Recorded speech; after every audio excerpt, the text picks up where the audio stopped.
Bienvenido a un nuevo episodio de Monoparental. Soy Carlos Ríos y espero bendecir tu vida.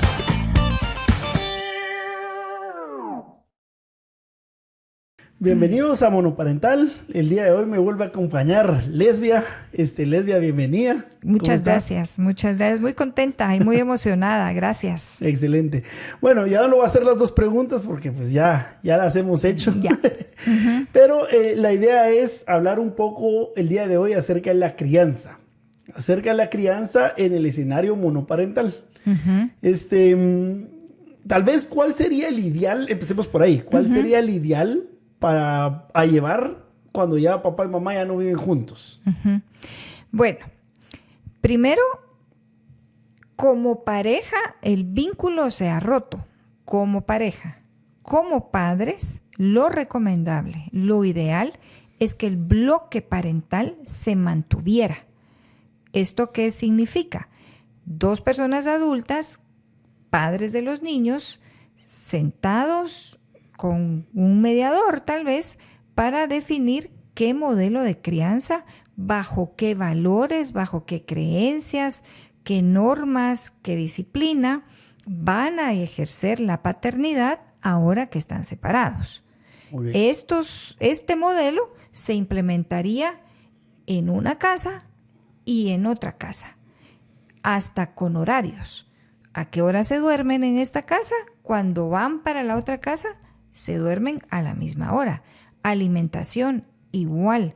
Uso de dispositivos electrónicos, exactamente igual. Entonces, en el ideal, los niños se cambian de casa, pero no cambia el modelo de crianza.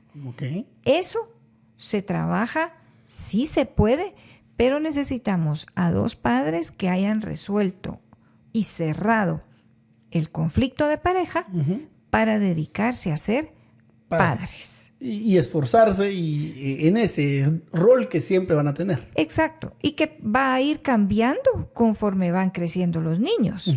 En el momento que se da el divorcio, puede ser con niños preescolares, que las normas se reducen a estar en la casa. Aquí quisiera hacer darle una información que me parece muy valiosa. En un sistema familiar hay dos movimientos muy fuertes. De 0 a 10 años, el movimiento de la familia es hacia adentro. ¿Qué quiere decir esto?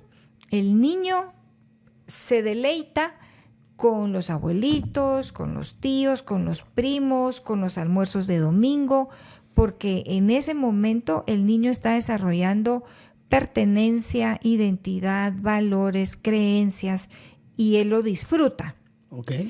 Cuando entra la preadolescencia, 11 en adelante, se instala el segundo movimiento, y es que va totalmente hacia afuera. Este movimiento hacia afuera es inevitable y no es reversible. Se empiezan a ir y es para irse para el resto de su vida. No regresan. Lo cual es bíblico. Sí. O sea, es bíblico que los hijos no se van a quedar con uno toda la vida, sino que nosotros los vamos a formar, los vamos a modelar y después los tenemos que dejar ir. Sí, fuera tan... O sea, si lo aceptáramos así, de verdad esto fluiría mejor. Lo que tenemos, y es muy particular en la familia guatemalteca, es que tendemos a tener familias muy aglutinadas. Entonces, queremos meter al adolescente en el almuerzo de domingo con los abuelitos. Y tenemos adolescentes sentados en el sofá con las piernas que les llegan a media sala, que no disfrutan, porque ellos ya están hacia afuera. Entonces, en el modelo de crianza, la educación parental es sumamente importante para ir conociendo qué cambios están teniendo los hijos y el sistema familiar. Porque, de nuevo, recordemos, están separados como pareja, pero los niños siguen teniendo su familia. Siguen teniendo familia con papá y siguen teniendo familia con mamá. Entonces hay que observar estos movimientos de la familia para saber cuándo ya van hacia afuera, modificamos algunas cosas del modelo de crianza. Y se habla de otros temas también, porque, o sea, antes de los 10 años no vas a hablar de si se van a ir a dormir a la casa de amiguitos o no, porque casi no sucede todavía. En algunos casos sucede, pero es mínimo. Pero ya a partir de los 11 en adelante empiezan de que hagamos pijamá, que los viernes nos juntamos en la casa de fulanito y nos quedamos a dormir, que después de ir a tal lado nos vamos a ir a otro lado a acampar o a quedarnos a dormir. Entonces ya las conversaciones, los límites, los permisos y lo que se va a enseñar, me imagino que empieza a cambiar porque ellos se están abriendo. Ya no quieren estar tanto tiempo en casa, sino que independientemente si es casa con papá o casa con mamá, ellos ya quieren ir también con sus amigos y estar con ellos. Y genera un conflicto entre la pareja de padres, porque si este fin de semana hay una salida con amigos, pero le toca irse con el otro papá o mamá, dice, no, yo no me quiero ir, porque para alguien que está en el movimiento hacia afuera, ya no quiere estar con la familia, ni con papá ni mamá. Y si estos padres todavía les queda alguito por ahí de molestia, entonces va a creer que es algo instalado por el otro excónyuge. Y la verdad es que no necesariamente. No. Es el cambio natural. Pero que si tenemos padres con conocimiento de esto, van a permitir el cambio que sea menos doloroso y conflictivo. Entonces se entra a las negociaciones, en donde se sienta con el hijo, los dos papás, papá y mamá, y le dicen, mira, que entendemos que quieres ir a tus reuniones, pero también tienes que compartir con ella o con él, ¿verdad? Uh-huh. Entonces un fin de semana vas con tus amigos y los otros los compartimos con papá y mamá. Y el adolescente se siente tomado en cuenta en cuanto a algo que le atañe a él y las decisiones. Pero ¿cuál es la clave? Padres trabajando como padres en un bloque parental, puestos de acuerdo y en un mismo sentir, formar a los hijos. Okay. Carlos, esto es el ideal y esto fluye y haría muchísimo bien a los niños tener padres comprometidos y que se enfoquen en ellos y evitar ser utilizados los hijos para hacer trampa o poner cascarita de banano allá donde vayan, ¿verdad? Okay. Para que eso se logre, ese ideal que estás hablando ahorita, tú dijiste varias cosas que creo que se deben cumplir. Primero, que los dos adultos sanen las heridas. O sea, se perdonen, quiten ese rencor, esas acusaciones entre ellos. Si bien es cierto, pues nos dañamos el uno al otro para divorciarnos y separarnos, nos dañamos. La ruptura nos dañó, vino la soledad y muchas cosas. Pero entonces, tal vez el primer tip que podemos dar es, como adultos, si realmente nos interesa el bienestar de nuestros hijos, debemos de trabajar en nosotros mismos. Exacto. Y debemos de sanar esas heridas que tenemos el uno por el otro y dejarlas ir. Perdonar.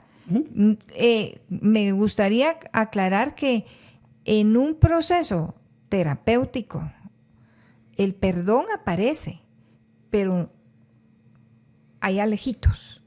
En el proceso terapéutico lo que nosotros hacemos es liberar todas las emociones y limpiar todas las emociones que están ahí en estas heridas que se han generado. Pero primero trabajamos las emociones. Queda el evento, lo que hizo, lo que pasó, lo que me dijo, pero se limpia la emoción porque amnesia no le da, pero ya no anda cargando el dolor, ¿verdad? La ofensa, para luego encontrarse con el perdón, que es un acto sanador hacia quien está haciendo el proceso. Porque el otro puede que no cambie, puede que siga igual o qué sé yo, pero la herida cerró, se vuelve una cicatriz y se le pone el bálsamo del perdón. Entonces ya no duele más. Dolió. Se puede contar la historia, pero ya no tiene carga emocional. Okay. ¿Qué sucede?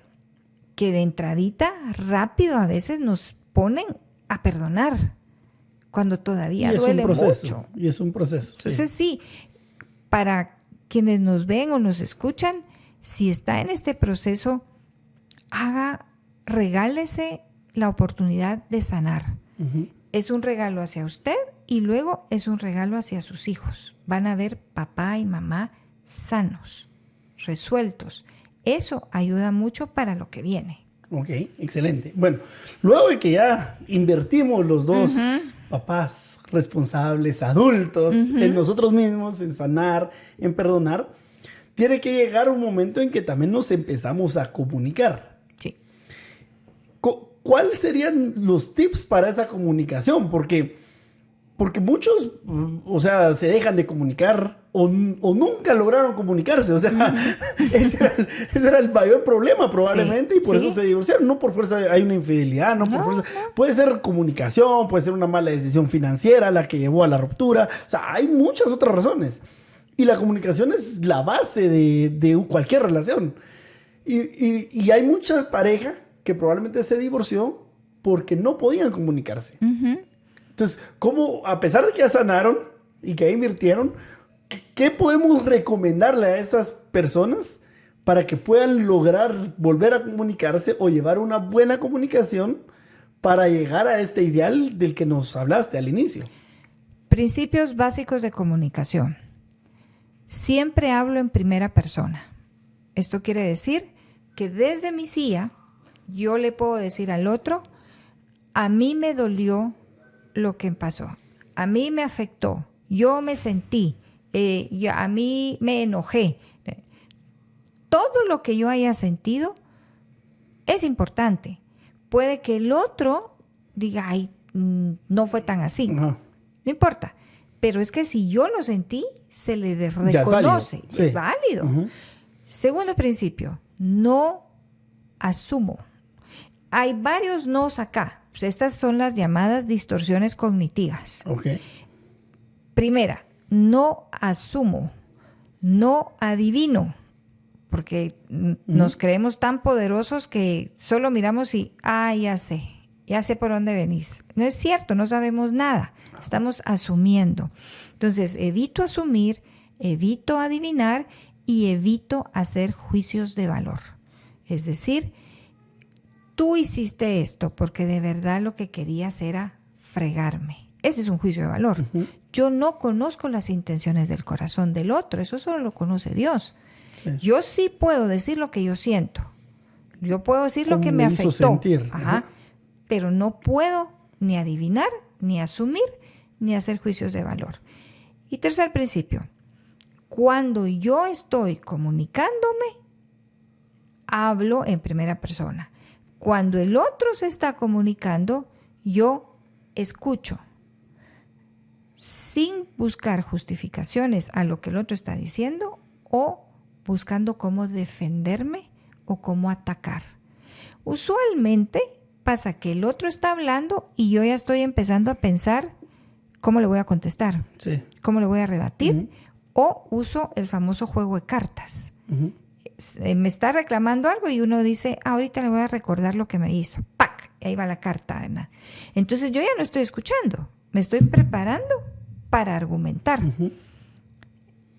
Entonces, este es el ejercicio más difícil porque es poner toda mi atención en escuchar, no solo lo que me dice con palabras, sino lo que me dice con sus gestos, que tiene bastante carga. Pero esto es un entrenamiento. Sí, y yo le agregaría también la parte de empatía, porque a veces puede ser que escuchamos. Entonces tú me estás contando cómo te hice sentir yo te estoy escuchando. Pero después vengo yo y el primer comentario que hago, aunque no quiera justificarme o algo, no estoy reconociendo tus sentimientos. Exacto. Sino que digo, mira, pero entonces lo que deberíamos hacer es tal cosa. Tal vez estoy dando una solución y tal vez es correcta. Tal vez es correcto lo que quiero decir o hacia dónde quiero llevar la conversación. Pero yo creo que sí es importante reconocer o pedir, aunque no tenga razón. Mira, entiendo que te hayas sentido así, discúlpame por haberte hecho sentir así. No fue con mala intención y si querés platiquemos qué tenemos que hacer ahora. Es reconocer lo que al otro le afectó. No necesariamente tengo que estar de acuerdo en que si sintió bien o mal. Eso no es realmente. No, porque somos muy distintos. Sí, pero hay una alta tendencia a minimizar lo que el otro siente. No, hombre, tú porque sos una dramática, te pusiste así, pero no era para tanto. Esa respuesta lo que hace es incrementar el enojo, la frustración, la molestia. Sí. Entonces ahí se rompe el diálogo, porque no estoy escuchando que si le duele, importa. Y yo, lo más que puedo decirles, lamento que se haya sentido así. No era mi intención. Con eso, porque le está reconociendo su molestia, su sensación, su sentimiento. Pero esto hay que practicarlo y practicarlo y practicarlo, porque no escuchamos. A la primera empezamos a interrumpir, y entonces lo que queremos al final en el modelo inadecuado es tener la razón. Y en un modelo asertivo es llegar a acuerdos. Esto es mucho más sanador que quién tiene la razón, porque si yo quiero la razón, yo gano, el otro pierde. ¿Y quién quiere perder? Nadie. Entonces se vuelven aquellas discusiones que cuando se terminan no resolvimos y estamos discutiendo por cosas que uno dice, ¿a qué hora venimos a parar aquí? Si era otro el tema. Sí. Pero cuando ambos están entrenados para, vamos a buscar el acuerdo sobre este tema, somos tentados a ir al pasado y empezar a sacar cosas del pasado. Pero en un entrenamiento de comunicación asertiva nos enfocamos en el aquí y el ahora. Y buscamos acuerdos. Incluso, Carlos, hay temas que nos vamos a poner de acuerdo que no estamos de acuerdo. La política. Sí. No estamos de acuerdo.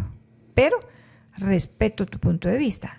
Y el punto de vista mío también es respetado. Pero no nos ponemos de acuerdo. Esto, si pudiéramos llevarlo a otros escenarios, no veríamos lo que vimos. ¿Verdad? Entonces, lamentablemente, no nos enseñan a comunicarnos. Cuando hacemos procesos terapéuticos, casi siempre se toca este tema. Sí. Porque después ya no lo podemos hacer aquí, pero la comunicación es el pan diario. Y si logramos ponerlo en práctica en ámbitos con menos carga emocional, vamos a poder ejercitarlo mejor. Ya cuando lo necesitamos. Cuando lo necesitamos, pero empecé a practicar donde me pesa menos. Aquí me va a pesar más, pero ya lo practiqué. Casi siempre se mete en este proceso terapéutico el de la comunicación, porque es vital. Entonces nos sanamos, aprendemos a comunicarnos y entonces empezamos a llegar a acuerdos de cómo los vamos a criar. Exactamente. Ese sería el modelo ideal. Modelo ideal. Ideal. Va. ¿Qué pasa en la mayoría de escenarios? Como el mío, por ejemplo. Creo que fue hace como una semana, mi hijo más pequeño, yo soy cristiano, creo en Dios, toda mi vida he estado en esto. Y entonces yo en la casa les enseño de Dios. Mi mamá, que es la abuelita, siempre los pone a leer la Biblia. Todas las mañanas cuando vamos al colegio oramos. O sea, es como que parte de nuestra rutina y de nuestra cultura.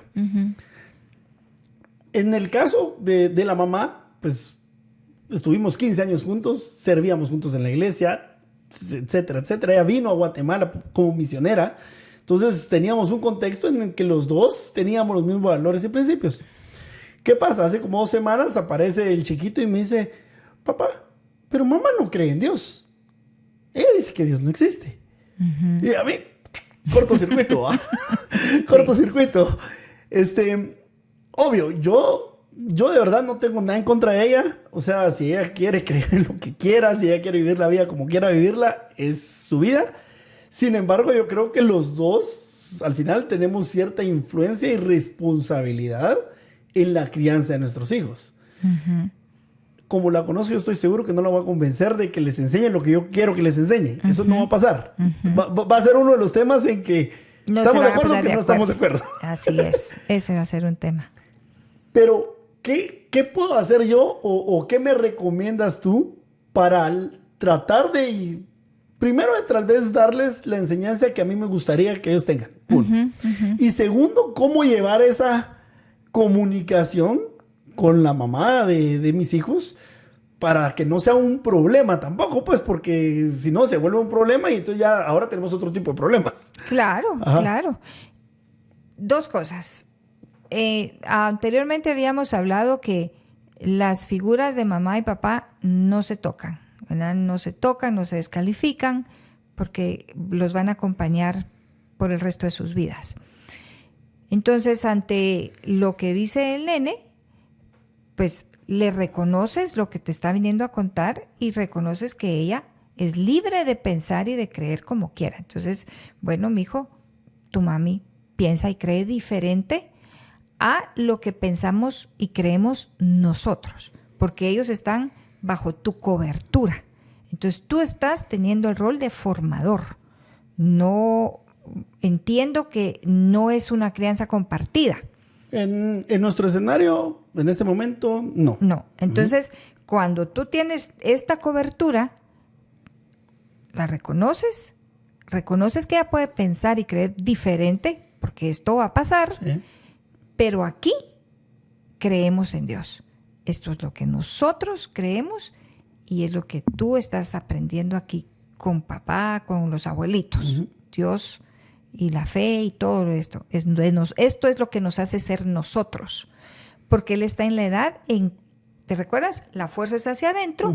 Él está estableciendo sus creencias. Okay. Es muy probable, ¿verdad? Que cuando llegue a la adolescencia lo cuestione. Es normal. Sí, pero eso es normal. Eso es normal. Aunque tengas los dos papás y aunque sean pastores. O sea, mi mamá, una de las historias que más cuenta, mis papás son pastores y dice, es que hubo un momento en que mi hermano, el chiquito, cuando entró a la universidad se cuestionó si Dios existía. Y pasó varios meses cuestionándoselo. Sí. Y mi mamá en crisis. Pero es normal. O sea, yo creo que todos nos cuestionamos lo que nos enseñaron en algún momento de nuestra vida. Exacto. O sea, no me estoy refiriendo solo a Dios, a todo. A todo. Entonces, pero ya estableciste estos esquemas y vale la pena mencionarlo, ¿verdad? Nosotros, desde el momento que nacemos, hay una línea del aprendizaje, del desarrollo de la personalidad que a mí me encanta, es la de Jean Piaget, y él propone que nosotros aprendemos por medio de estructuras en nuestro cerebro que se llaman esquemas. Estos esquemas son así finos y específicos. Entonces tenemos un esquema de familia, un esquema de lenguaje, de números, todo lo que sabemos. Cuando entra nueva información, estos esquemas van a buscar, ¿ya lo sabíamos? ¿Ya teníamos este esquema? Sí, meten la nueva información, genera una incomodidad aprender cosas nuevas, lo asimila y seguimos. Okay. Entonces, cuando el niño está aprendiendo estos valores en estas edades tan fundamentales, hasta los 11 años, está formando todos estos esquemas. Este es el momento. Okay. La Biblia nos respalda esto de Piaget, porque dice que instruye al niño, En su camino. pero es al niño. Sí, al niño en su camino y cuando fuere Fuere viejo no se va a apartar de ¿Y él. quién era el viejo en ese momento? Era el adulto. Ajá. Entonces, nosotros estamos haciendo esto cognitivamente, formando esquemas, espiritualmente formando al niño para que cuando llegue el momento de los cuestionamientos, de las grandes decisiones, vaya y busque la información y diga, ok, ahora yo elijo, porque aquí ejerce su libertad. A partir de los 11, cuando él empieza a abrirse. Sí, de los 11, pero muchísimo más, 15, 16, hasta los 19, que ahí se termina la adolescencia. Ya. Ahí ya estás entrando a partir de los 20, 21 a la adultez temprana, Okay. con un cerebro que no ha cerrado, Pero no ha terminado de desarrollar. no ha terminado de desarrollar, ¿verdad? Y mira todo lo que está pasando. Sí. Por eso es que reconoces la libertad de su mamá, pero aquí estás trabajando, formando esta parte cognitiva y esta parte de valores, virtudes, que nosotros le llamamos el eje axiológico. Okay. Valores. En la mayoría de circunstancias, o sea, ahorita te puse un ejemplo, pero así te puedo poner un montón más.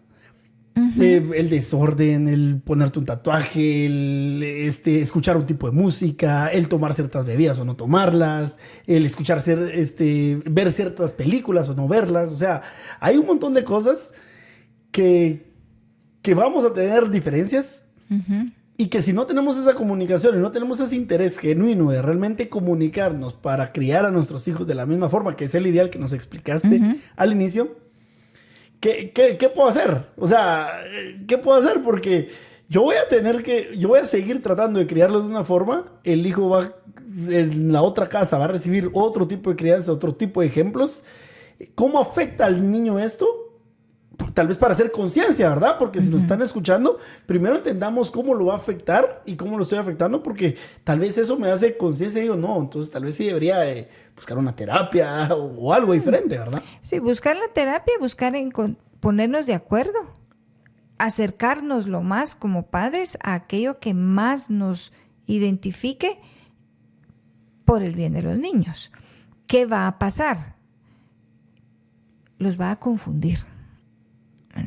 Los va a confundir. Y ahorita son niños pequeños que no toman decisiones, que van a ir y van a estar, allá hacemos esto, aquí hacemos acá, pero que cuando empiecen a crecer, entonces sí van a haber grandes cambios, tantos como veo yo en la terapia, que a veces los niños quieren pasar más tiempo en el hogar en donde hay más permisividad, en donde pueden hacer no lo que creen, sino lo que quieren. Es que el niño quiere experimentar. Lo que la mayoría de sus amigos hace. Exacto. Entonces, si aquí ponte, en esta casa, el valor es la fe y nadie se tatúa, pero cuando tengan 14 años y ya no sé ni qué va a estar de moda, pero digamos que siguen los tatuajes. Entonces, la presión de grupo, tatuaje, la apertura del otro lado, tatuaje, y aquí no, por el tema de fe, y que aquí nadie se tatúa, entonces, ¿a dónde va a ir? Allá. Y entonces empieza una confusión y un conflicto, porque ¿en dónde viven? Aquí, pero va a venir tatuado. Yo creo que, bueno, eso es lo que yo pienso. Yo la verdad es que nunca he estudiado psicología, pero yo creo que lo que yo hago o quiero seguir haciendo es, en ese escenario, por ejemplo, es no decirles no. Porque yo creo que cuando uno les empieza a decir, es que no hagas esto, es que no hagas lo otro, es que aquí creemos en esto, entonces no hacemos esto. Entonces yo creo que también estás moldeando el cerebro a que digan, no, es que ahí todos, no. Entonces yo siempre lo he creído, o sea, desde que era patojo yo siempre he creído que en vez de predicar a un Dios de un no, mejor predicar al Dios de todos los sí.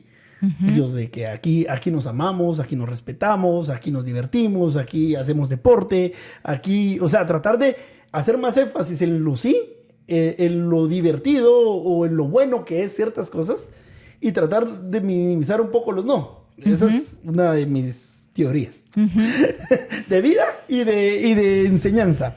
Y la otra es que cuestionar las cosas. Sí. Obviamente, conforme van creciendo. Entonces, vengo yo les digo, bueno, esa canción que estás cantando, porque ya me ha pasado. O sea, se saben un montón de canciones que yo tal vez las he escuchado, tal vez de vez en cuando las pongo, pero no las pongo delante de ellos. Pero ellos se las saben en la punta de la lengua, completita la canción. Entonces vengo yo y digo, ok, va. Pero yo sé que esa letra no es una letra, primero, que un niño debería estar escuchando. Y segundo, que la letra no va acorde a lo que a mí me gustaría que ellos crean o hagan o piensen. Entonces, obvio, están muy chiquitos, pero conforme vayan creciendo, yo creo que uno tiene que empezar a también que ellos empiecen a cuestionar. Pero ¿será que la letra que estoy cantando le agrada a mi hermana? ¿O me gustaría que hablen así de mi hermana? ¿O que traten así de mi hermana? Tal vez no. O sea, tratar de llevarlos a ellos a que desde pequeños, basado en la edad, pues, porque no puedo tener una conversación muy profunda con un niño de 7 años, pues, pero sí que ellos tengan ese criterio de ir cuestionándose. Y ¿será que si mi amigo hizo eso, yo también lo debería hacer? ¿O no lo debería hacer? ¿Será que cuando yo miento estoy afectando a alguien o no lo estoy afectando?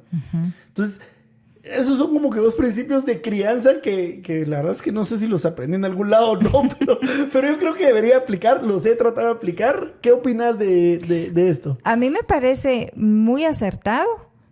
Yo le llamaría un entrenamiento en la libertad. Nosotros somos dotados de libertad y cuando la ejercemos también debemos asumir responsabilidad.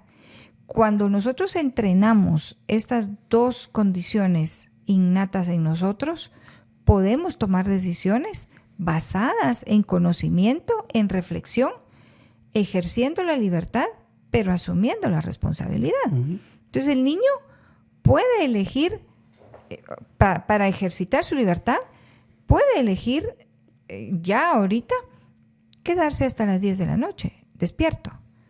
Pero él es responsable de que mañana se levanta a las 6 de la mañana. Sí. Y le va a doler.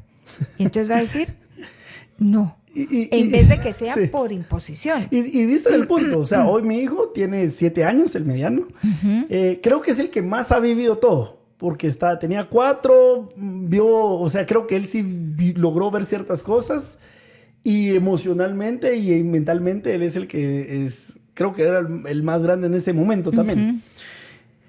Por ejemplo, ayer en la noche estábamos jugando juegos de mesa, eran juegos de mesa de adultos, juegos de mesa para 12 años en adelante, pero él ya quiere jugar esos juegos y quiere ser parte de las noches de juegos que yo tengo con mis amigos. Entonces me dice, papá, yo quiero jugar con ustedes. Y yo, pero ya eran como las 7 de la noche y el juego yo sé que explicarlo más jugarlo iba a dar las 9:30 de la noche. Entonces yo le digo, mira, mijo, vos llevas 2 días, el lunes y martes, que yo te levanto a las 6 de la mañana y te cuesta. Uh-huh. Y andas que no, yo no quiero ir al colegio y andas haciendo berrinche que no quieres ir. ¿Querés jugar hoy? Vas a jugar, pero mañana a las 6 de la mañana te voy a levantar. Y no se vale que andes de que, ay, no, yo no quiero ir al colegio, que estoy cansado. Uh-huh. No se vale. O sea, te estoy diciendo, ¿querés jugar? Puedes jugar. Pero mañana no se vale que andes haciendo eso. Basta, bueno. Sé que va a jugar. Uh-huh. Hoy en la mañana cuando amaneció, le digo, ya son a las 6:15, porque yo también estaba desvelado, yo me levanté más tarde. Y le digo, o sea, ya despertate. Y se quedó. Y se acordó. Pero se acordó. Uh-huh. y no hizo lo que había hecho los 2 días anteriores. Uh-huh. Y eso que los 2 días anteriores no se había desvelado. Uh-huh. Pero entonces creo que él entró en razonamiento. Bueno, yo le dije a papá que iba a jugar, pero que iba a tener una mejor actitud en la mañana. Sí, que iba a asumir la responsabilidad. Y asumir la responsabilidad. Entonces, en la medida que la edad lo permite, sí pueden entrenar la libertad y la responsabilidad. Entonces, vale la pena en este momento, ¿verdad? Cuando venga algo tan opuesto a lo que aquí se está formando, decirle, aquí creemos esto, pero puede que más adelante tú tengas que elegir, pero vas a elegir conforme lo que tú creas que es correcto, que debes hacer o que es como tú eres. Porque aquí a mí sí me gusta reforzar mucho que la presión de la sociedad está en hacer, en tener. Uh-huh. Y nosotros debemos enfocarnos en el ser. ¿En quiénes somos? En quiénes somos, en la identidad. Uh-huh. La identidad. ¿Por qué? Porque eso va con nosotros. Entonces, si el niño sabe quién es más difícil que lo permeen uh-huh. todas estas corrientes que están afuera, ¿verdad? Pero ejercitarlo en la libertad para decir no, porque va a tener que decir muchos no conforme vaya creciendo, pero esos no salen de su identidad, de saber quién es. Este es el momento. Aún cuando el otro progenitor dispare en la dirección totalmente opuesta. Uh-huh. Porque hoy es el progenitor, pero en un par de años, Carlos, va a ser los amigos, uh-huh. va a ser el colegio. Sí, sí. Entonces, si los queremos tener en una burbuja de que sacamos al progenitor porque le está siendo una mala influencia, uh-huh. en cuestión de años va a tener 10 que le van a estar tirando mensajes en dirección contraria, peores.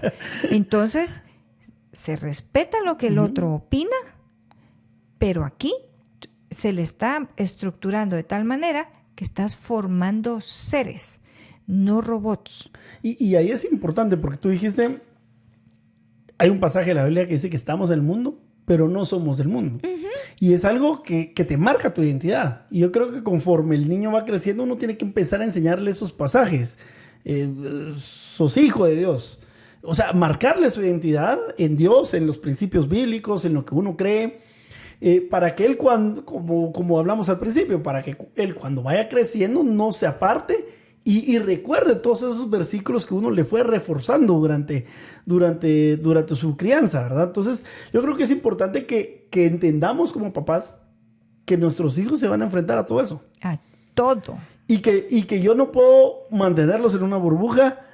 Y ahorita estamos hablando de cosas un poco más serias, pero también en temas de lastimarse. O sea, por ejemplo, es que no se suba al sillón porque se va a caer. Y no se suba a la silla porque se va a caer. Y no haga tal cosa porque se va a caer. No maneje tan rápido la bicicleta porque se va a caer. Y todo es no. O sea, también hay que dejarlo que él explore sus límites, hasta dónde va a llegar y dónde hay riesgos. Estábamos con otra mamá en un episodio grabando y ella me decía, si uno le dice no, muchas veces, el no pierde fuerza. Y entonces cuando de verdad hay un riesgo y yo le digo un no, él va a seguir de largo. Él va a seguir de largo. Entonces tenemos que tener cuidado con esos no. O sea, no solo en las cosas de la música, los tatuajes, lo que siempre hablamos, ¿verdad? Que uno dice, es que lo voy a poner en riesgo porque se va a exponer. No solo en eso, también en cosas sencillas uno tiene que empezar a conforme van creciendo, a soltarle la cuerda, que el niño aprenda, que empiece a tomar decisiones sencillas. Y a eso me refería. O sea, hoy no voy a sentar a mi hijo de 7 años y vamos a hablar si ponerse un tatuaje es correcto o no. O sea, eso no lo voy a hacer hoy. No. Pero hoy sí lo puedo sentar y le puedo poner el escenario. ¿Querés jugar? Está bien. Pero mañana hay una consecuencia. O sea, vos tenés que comportarte de esta forma. Si no, anda a dormirte ahorita tranquilo. O sea, empezar a soltarle que él tome decisiones, que sepa que si tomo A, puede pasar esto, si tomo B, puede pasar lo otro, pero que él empiece a tener esa seguridad en él mismo de tomar decisiones. Que es la libertad. O sea, él es libre para elegir, pero es responsable de sus elecciones. Tú le brindas opciones. Él elige. Desde qué vas a pedir, si vas a querer una hamburguesa o un batido. Quiero las dos. No, tienes que elegir. Y lo que elijas es lo tuyo.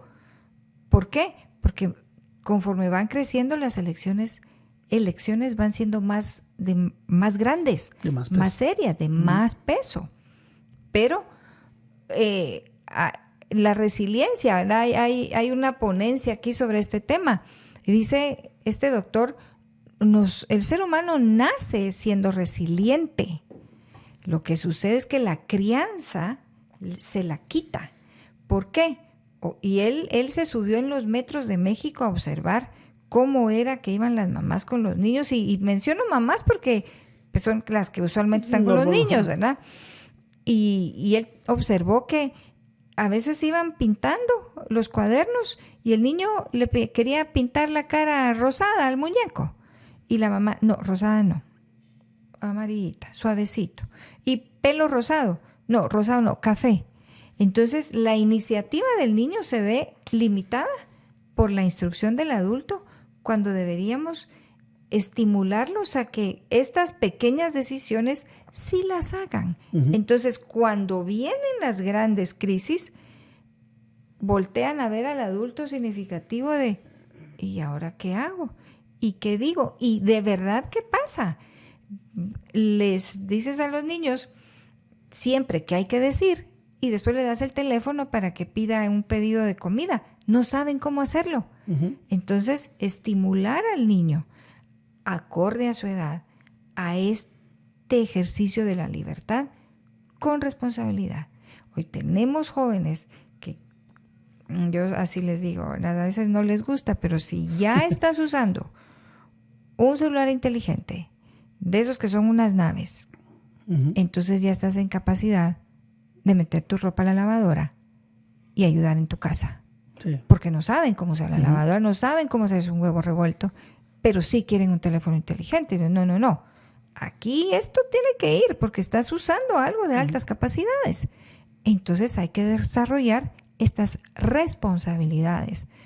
Y a veces quienes más les cuesta hacerlo es a los papás. Porque dice, ay, pobrecito. Especialmente cuando hay deudas emocionales. Sí, cuando me quedé solo y pobrecito, pobrecito, sí. Ajá. Entonces, hoy también tenemos dentro de la sociedad el síndrome del adulto frágil, ¿verdad? Que ante los no se quiebra y no sabe cómo hacer, y es en donde voltea a ver al adulto significativo, es, sácame de esto, ¿verdad?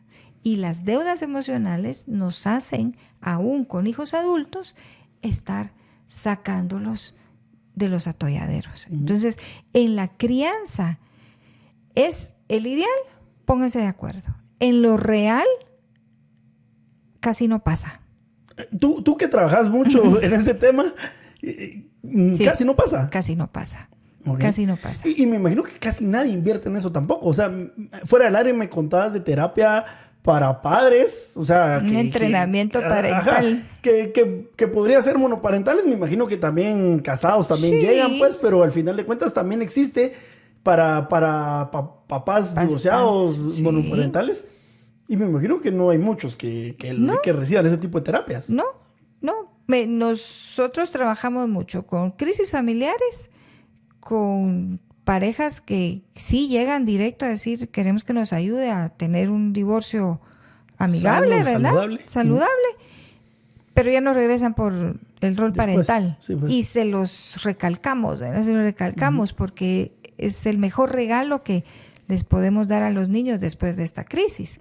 Pero ya no regresan porque retoman su vida con sus nuevas parejas cuando estos aparecen. Entonces los hijos se quedan relegados y aparezco la persona con su nueva vida, que es válido también, pero que no pueden dejar tirados a estos niños que están urgidos de padres presentes, ¿verdad? Padres presentes. Y eso es muy importante porque yo he visto que pasa mucho, que el papá que los mira menos tiempo, cuando los tiene, lo que compensa es, quieren ir a jugar a tal lado.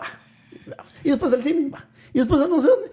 Y entonces, o sea, creo que tal vez por la deuda también de que no están mucho tiempo y todo, complacen lo que quiere el niño, pero tampoco están presentes. O sea, voy, le pago Skyson y me siento y sigo en mi teléfono y que el niño mire qué hace.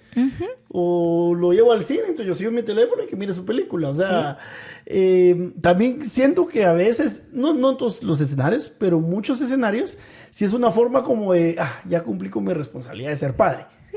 Pero realmente no estoy presente. De nuevo, lo que acabas de decir confirma lo que venimos hablando. Hay un énfasis en el tener, como que el niño lo que necesita son cosas y le doy cosas, pero no le doy presencia, ser. Ser padre implica sentarme, dedicarle tiempo, verle a los ojos, saber qué le duele, saber qué está pasando, pero ¿cómo consigo todo esto? Depende de la edad. Si son chiquitos, tengo que jugar con ellos. Tengo que hacerme pequeña para poder tener ese lenguaje. Conforme van creciendo, ya va cambiando el asunto. Cuando hacemos terapia con niños, nosotros no usamos el sillón, usamos la alfombra y jugamos y nos tiramos al suelo con ellos porque ahí nos están contando muchas cosas. Yo tengo mi mural para pintar y estamos pintando y pintando el niño está contándome todo. Pero si yo lo siento, se queda callado. Ya no habla nada. Pero conforme va creciendo el padre y la mamá, ya cambia la forma, entonces ya empieza más el diálogo. Pero para poder dialogar, ¿qué necesito? Presencia, tiempo, eliminar todos los distractores. Yo a lo largo de las charlas he mencionado varios síndromes muy, muy recurrentes. Aquí yo los encuentro seguido. Y cuando hablo de esto, de que les doy cosas en lugar de presencia, tenemos el síndrome de los hijos huérfanos de padres vivos. Sí. Es tristísimo tratar esto, ¿verdad? Porque el niño dice, mi papá o mi mamá está. está allá, prefiere jugar fútbol o anda viajando, pero me dejó a mí. Este síndrome es muy doloroso porque pudiendo estar, ha elegido no estar. Aparte de ser huérfano porque se murió el papá. Ajá. Ahí no hay opción. Pero el que pudiendo estar no está, el daño es más profundo. ¿Y cómo lo compensa? Con cosas. Y hay una edad en donde el niño, ¡qué alegre! Me trajiste una mochila, me das zapatos nuevos. Pero al mismo tiempo el niño está perdiendo la capacidad de asombro y de gratitud, porque ya sabe que le van a dar cosas. Entonces estamos alimentando y formando un monstruo, porque después él me va a decir que quiere, y si yo tengo la deuda emocional, le voy a ir a pagar. Los niños ya dicen que quieren. Sí. Pero con todo lo que está en YouTube, o sea, mis hijos de 5 años, papás, quiero para mi cumpleaños, quiero que me compres mira este juguete que está aquí. Okay. Y te confieso, yo los primeros años que me separé, sí, o sea, me pedían y se los daba. O sea, ni lo dudaba. O sea, la segunda Navidad que estuve, que me había separado, o sea, ellos tenían todo lo que pidieron, hasta más. Hasta lo que yo soñaba con alguna vez tener en mi vida, la edad de ellos, ¿verdad? Esta Navidad pasada, por ejemplo, cambió. Yo les dije, esta vez no me van a pedir nada. Yo les voy a comprar lo que yo quiera. Y se quedaron. Pero también para generar esa expectativa de sorpresa. Claro, o sea, sorpresa. Que no siempre tienen que ser lo que ellos quieren. Obvio, busqué cosas que yo sabía que les iba a gustar. Claro. Ahorita que todavía puedo saber que les puede gustar, porque ya más grandes no voy a saber. ¿Cómo cuesta? O sea, ya es más complicado saberlo. Pero, entonces yo creo que sí, como papás, uno tampoco puede andarles dando todo y tiene que jugar. O sea, yo sí soy de los que da bastante. Así soy en general, no solo con mis hijos, en general, siempre he sido así. Que doy tiempo, si puedo ayudar a alguien, lo voy a ayudar. O sea, esa es mi esencia. Pero no porque esa sea mi esencia, yo también voy a darles todo. Claro, pues. No, y no es bueno. Tenemos niños que tienen demasiado estímulo, entonces destapan un regalo. ¡Ay, sí! ¿Y el otro? ¿Y el otro? Porque ya están tan saciados que ya su capacidad de asombro es mínima. Entonces siempre tienen hambre de más. Y no toleran el aburrimiento. Y dejar que un niño se aburra es interesantísimo, porque empiezan a buscar y a usar la imaginación. La imaginación es el regalo de los niños. Ellos pueden ser cualquier cosa que quieran usando la imaginación, pero como tienen tantas cosas, ya no la usan. Usan los videojuegos y eso les corta la imaginación totalmente. Entonces, si en una crianza tú dando todo y otra mamá dando todo, ¿qué niños están formando? O en una crianza en donde para fregar al otro le llevo la contraria, lo contrario. Entonces, ¿a quién estoy dañando? Y es en donde dejamos de ver a los niños y sigue el conflicto en el adulto. Se están tirando, pero a los que están dañando es a los niños. Y como siempre digo, chiquitos no les va a dar mucho problema, pero grandes esto se les va a salir de control. ¿Y qué hemos visto? Padres que no saben qué hacer con el monstruito que formaron cuando llegan los 15 años.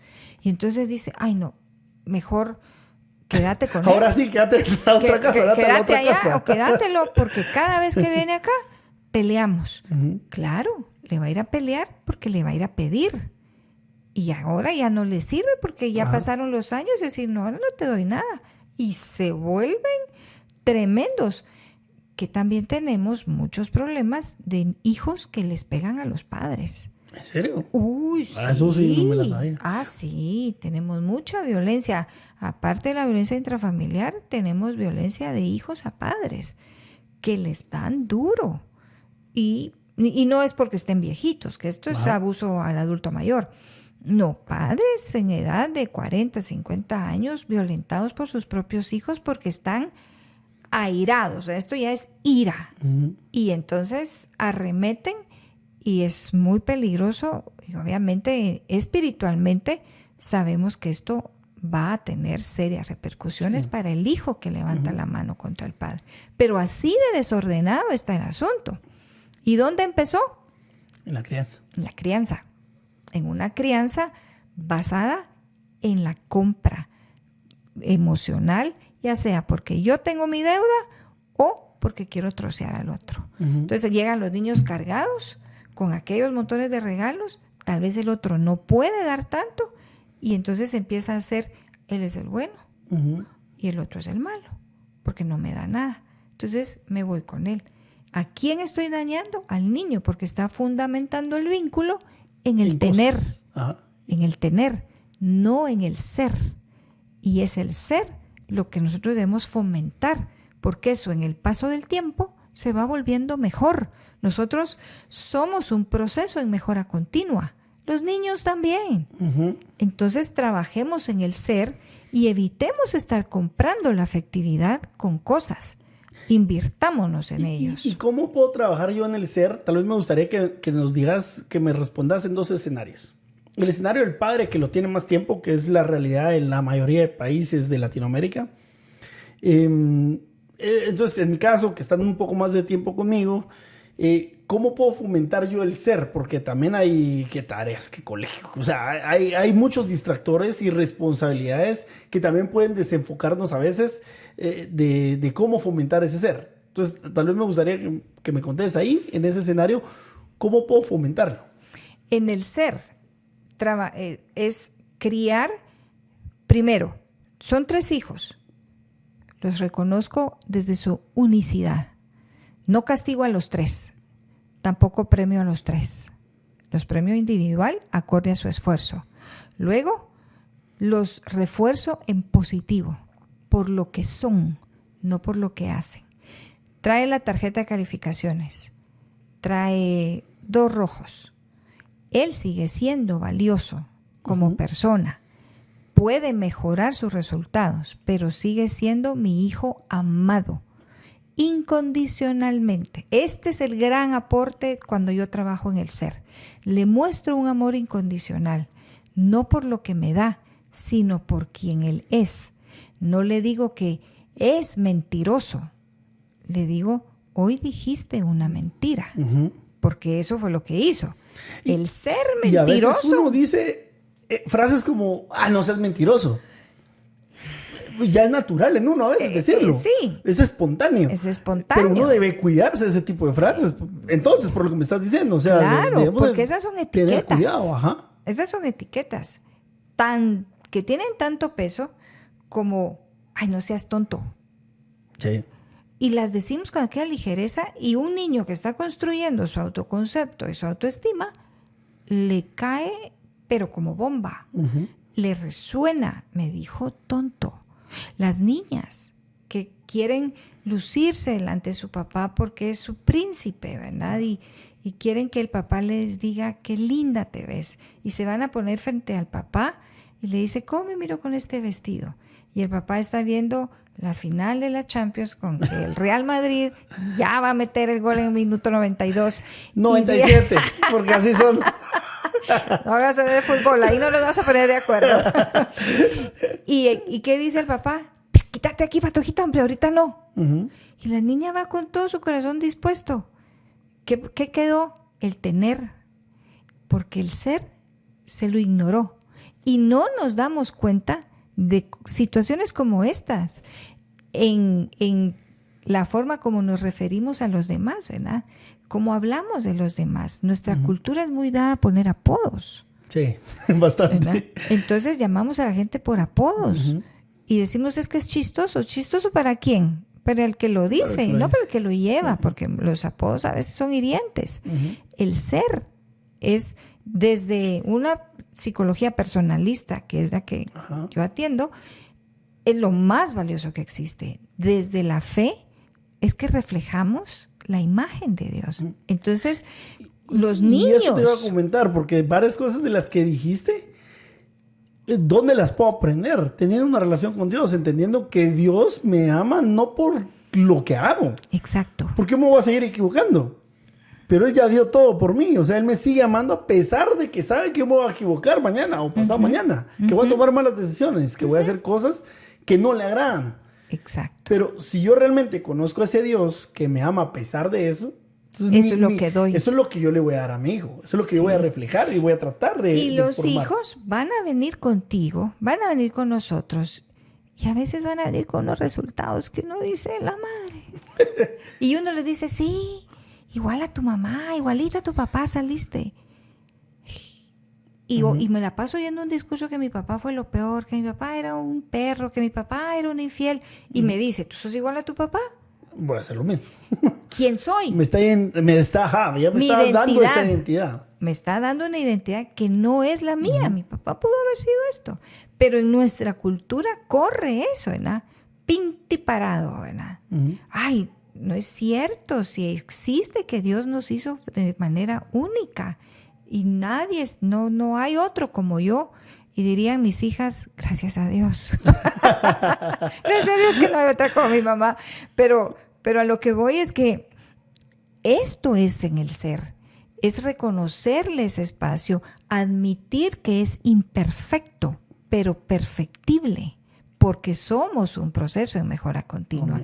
Y no digo palabras que no quisiera que me las dijeran, pero como soy el adulto, soy el que tengo el poder, entonces a veces atravieso el corazón del niño con el dolor que me infringió el adulto que ya no está.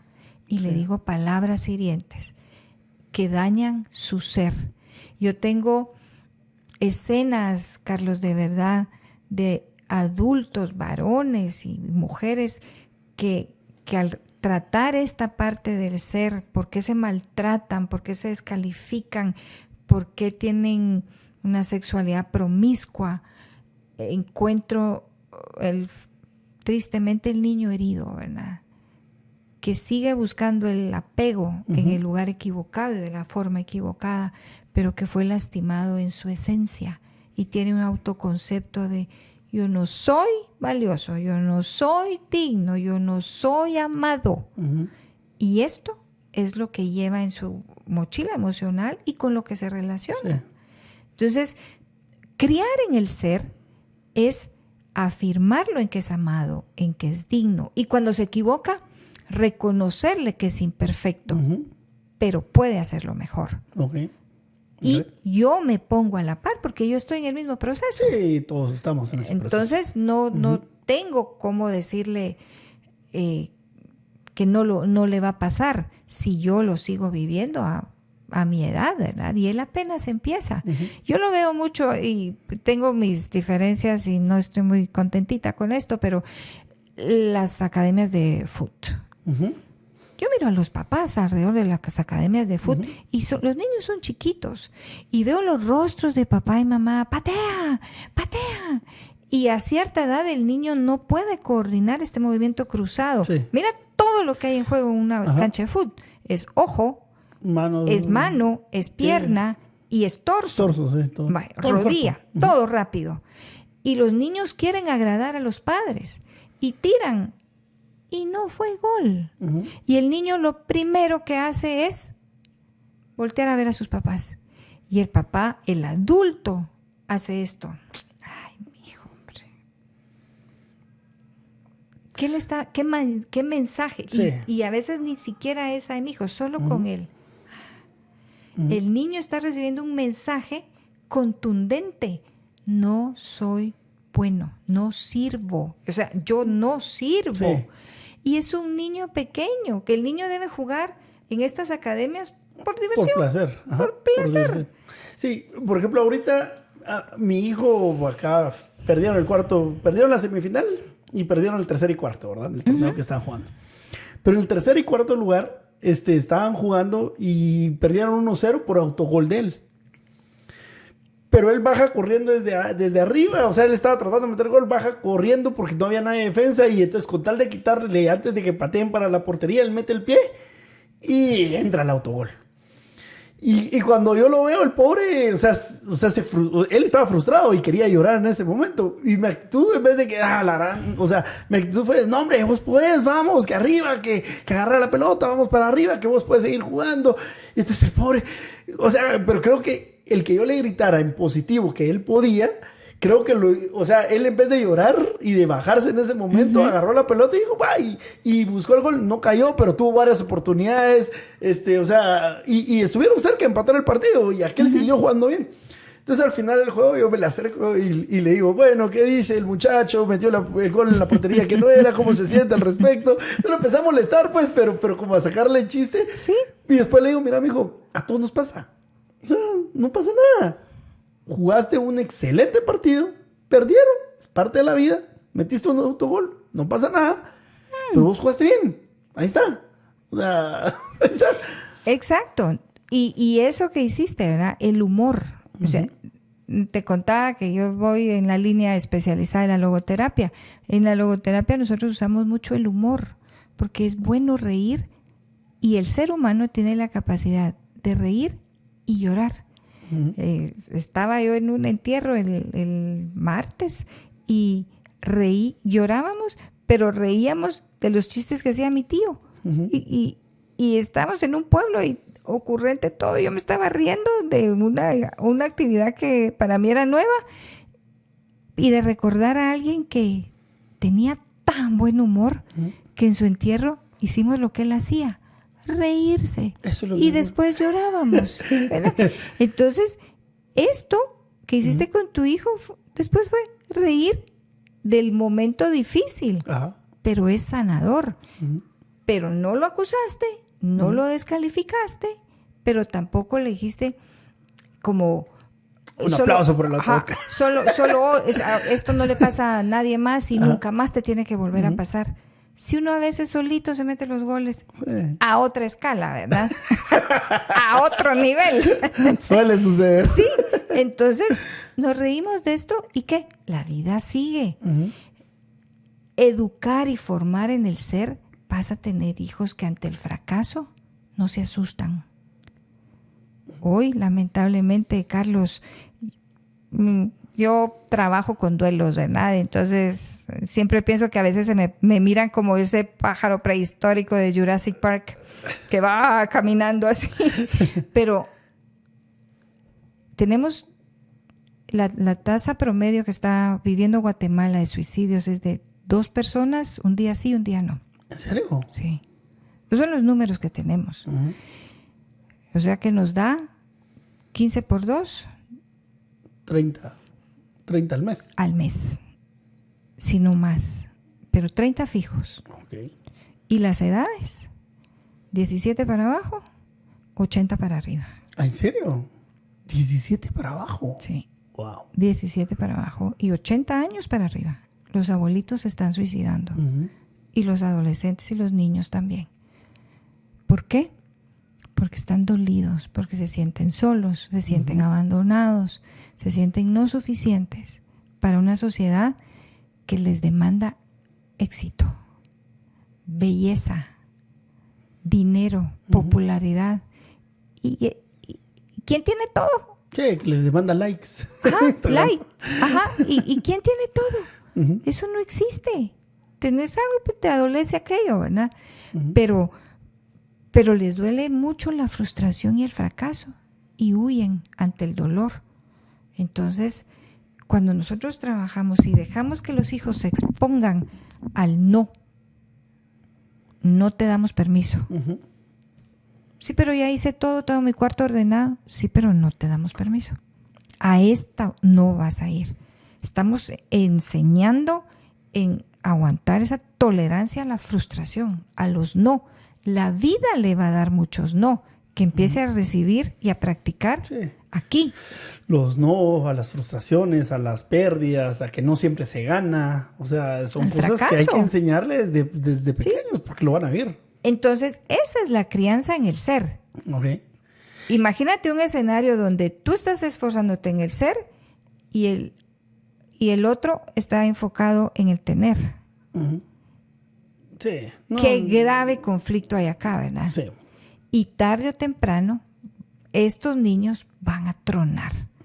Y son los que tenemos en terapia.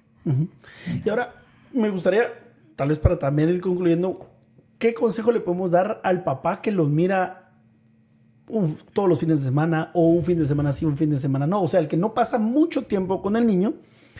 ¿Qué consejo le podríamos dar para que él aproveche ese? Porque tal vez no tiene tanto tiempo, pero él sí quiere ser un papá presente o una mamá presente.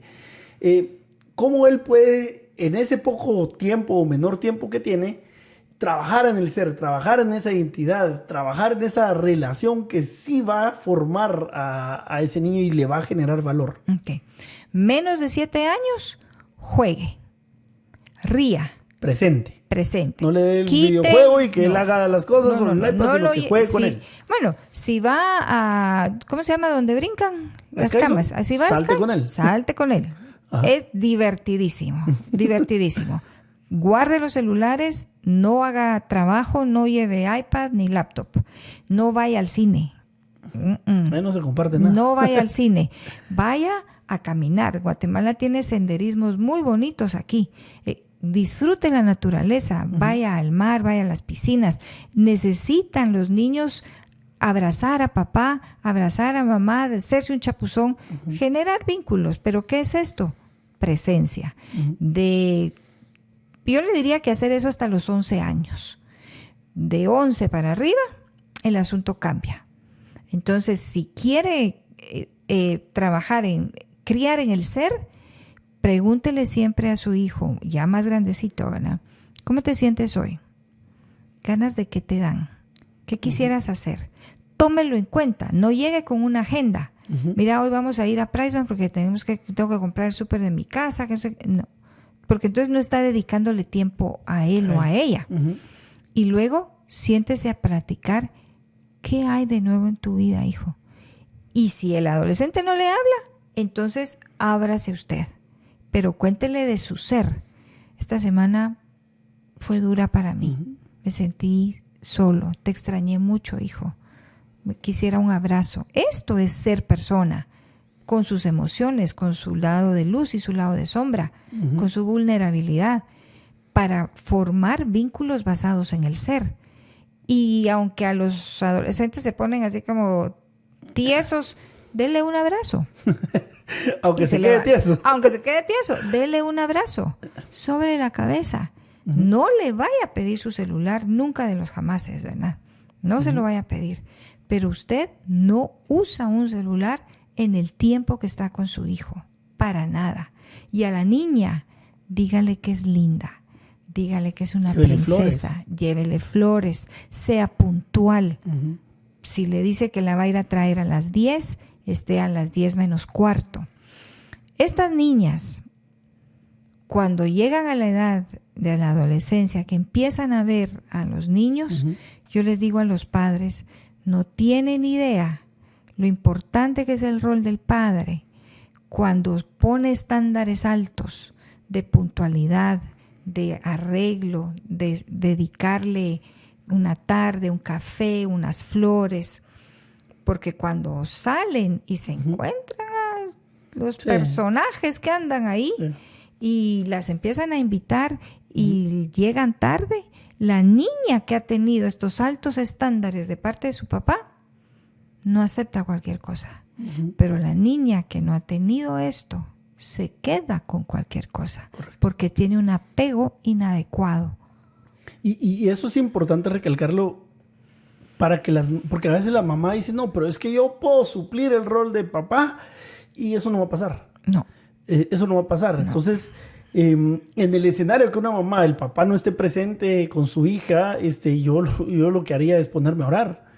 Orar para que Dios cambie el corazón de ese papá y que esté presente. O lo otro que yo he visto, porque sí lo he visto en familias monoparentales, que al final de cuentas hay un tío, sí, que juega ese rol. Hay un amigo que de verdad es amigo de la familia. Sí. O sea, no porque sea amigo de la mamá soltera es porque estén teniendo algún tipo de relación. Es amigo de la familia que juega ese rol. Entonces también hay un hombre que puede jugar ese rol de forma respetuosa y que puede influir en la vida de esa niña, porque también hay papás que fallecieron, entonces hay viudas. Sí, hay viudas. O sea, también está ese escenario, ¿verdad? Sí, pero la niña que no tiene papá porque falleció, lo maneja mejor que la niña que tuvo papá y se fue. Entonces, tiene esa alta necesidad de afecto y de ser reconocida como bella. Es que es parte de lo que como Dios nos hizo. Entonces, si no hay un papá presente, porque se fue, eligió no estar, se ayuda mucho a buscar una figura masculina correcta que tenga este vínculo, e incluso si son varones, porque el niño aprende cómo es ser varón de ver al varón. Sí. Pero si no hay un varón, entonces no necesariamente es que pierda su masculinidad, pero es una masculinidad muy femenina, porque está rodeado de mamá, de hermanas, de abuelita, pero no hay un rol masculino. Sí. Entonces sí se procura que un tío, alguien, le modele la masculinidad y la niña tenga un rol, a una figura masculina que le diga que ella es una princesa, ¿verdad? Hay 2 libros muy lindos que a mí me encantan, seguramente los has oído, es el de Cautivante y Salvaje de Corazón. Claro. Porque en ambos, y me gusta porque ambos son cristianos y ambos son profesionales en salud mental. Okay. Entonces tienen esta parte linda de este merch para ver la masculinidad y la feminidad alineada al diseño original, ¿verdad? Sin estas minimizaciones o maximizaciones que vemos mujeres estableciendo su valor por su cuerpo en la seducción o victimizadas al 100, y hombres una masculinidad de conquistador pero de flor en flor, que tampoco es el diseño original, ¿verdad?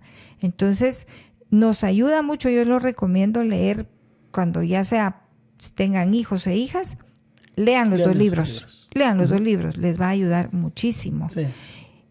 Y luego, en el modelo de crianza, fundamental que ambos padres se pongan de acuerdo sobre cómo quieren construir esta vida, cuáles cimientos le quieren dar. Resuelvan sus diferencias, perdónense. Ya esto es por amor que trasciende a generaciones nuevas y que estas nuevas generaciones sean libres de los conflictos de pareja para poder ser criados en el amor, en los valores, en la certeza, en la lealtad, en disciplina y formar ciudadanos de bien que tanto nos surgen en esta Guatemala. Ojalá que nunca estamos tarde. Sí. En las personas nunca estamos tarde. Siempre hay tiempo. Okay. Dios es bueno y Él puede restaurar cualquier corazón, pero hay un obrar humano y de eso somos responsables los adultos, los padres. Excelente. Gracias, Lesbia. Gracias por acompañarnos en este episodio de Crianza. Esperamos que haya sido de bendición para la gente que nos está escuchando. Dios. Y cualquier cosa estamos para servirles. Ahí comenten qué opinan.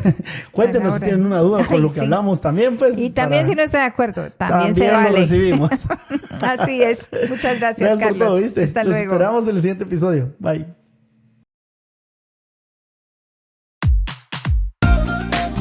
Recuerda, guardando tu corazón, vives en paz.